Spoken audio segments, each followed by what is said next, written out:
in color, red, green, yellow, and that a second set of lights had arrived. At the same time, the reporting center registered unknown objects on their radar screens. By 11:30, a patrol unit had arrived at the policeman's property. They confirmed the sighting. An eyewitness report independently confirmed by police officials and supported by radar contact met the criteria to scramble fighter jets. Belgian Air Force F-16s were launched and sped towards the presumed location of the UFO. Within 7 minutes, the pilots achieved radar lock on 9 separate occasions, and every time the targets took off at incredible speed.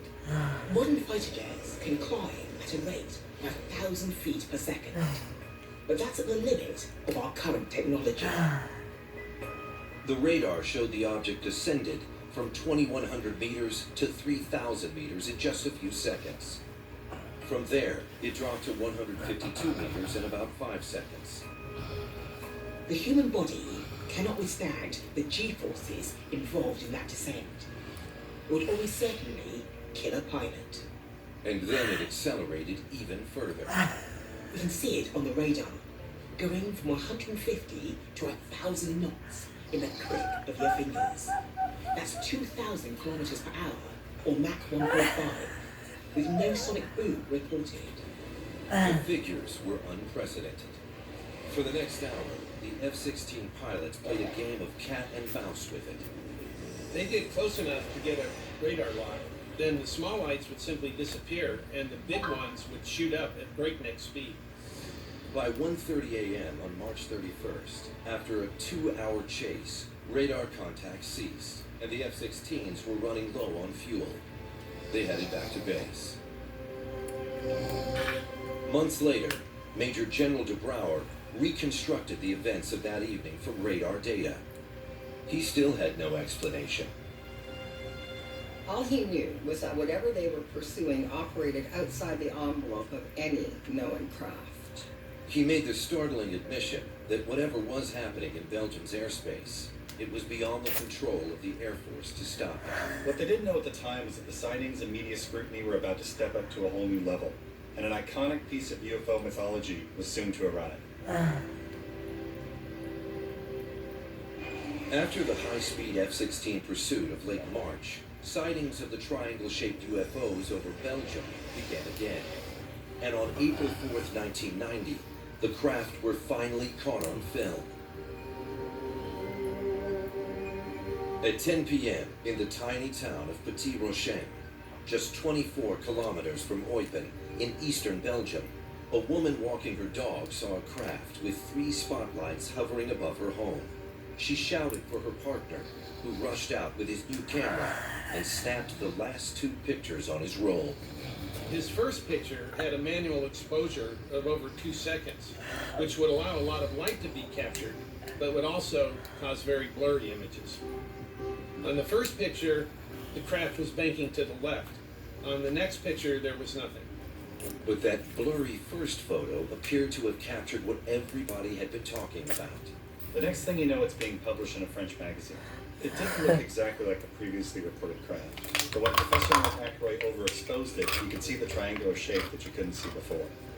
The final image supported the eyewitness statements dating back to the very first encounter in November.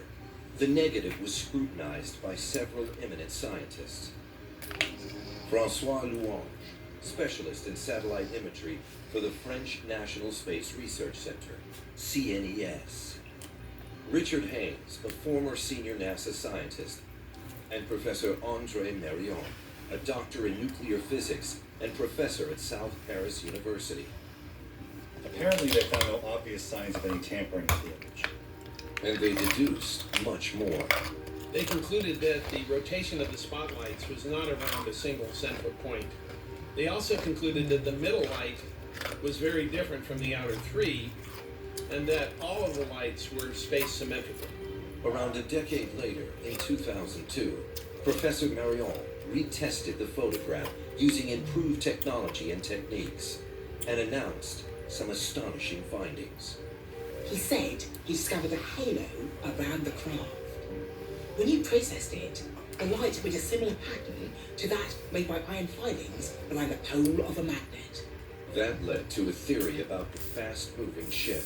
Professor Neeson, from the Department of Physics at the University of Louvain, was proposing magnetic plasma dynamic propulsion, as this neatly ties in with the characteristics of the witness statement. On the face of it, things were really beginning to fit together.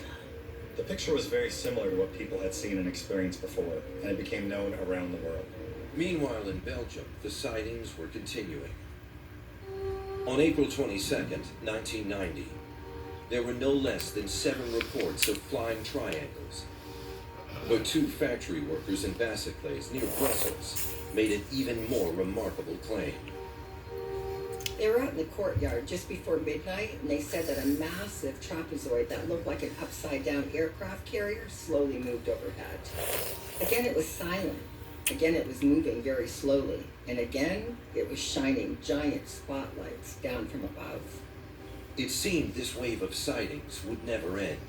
If anything, the reports were coming in greater number and with greater detail than ever before. On July 26, 1990, a couple known only as Mr. and Mrs. H claimed to have interacted. This was in Gris-Hollande, about 55 kilometers from Urban. It was 10:30 at night. They actually gave dimensions. It was about 12 meters deep, with a white light belt going along 2 of its sides. They claimed to have seen the usual 3 spotlights, but more clearly. They were separated from the craft, but connected to each other by some unknown bracket. As they continued to drive towards nearby Sauron, Mr. H decided to flash his headlights at it. He gave 2 flashes, and then the craft rotated and flashed back 3 times. If verified, that would make this unassuming couple in rural Belgium some of the first people ever to communicate with intelligent extraterrestrial life.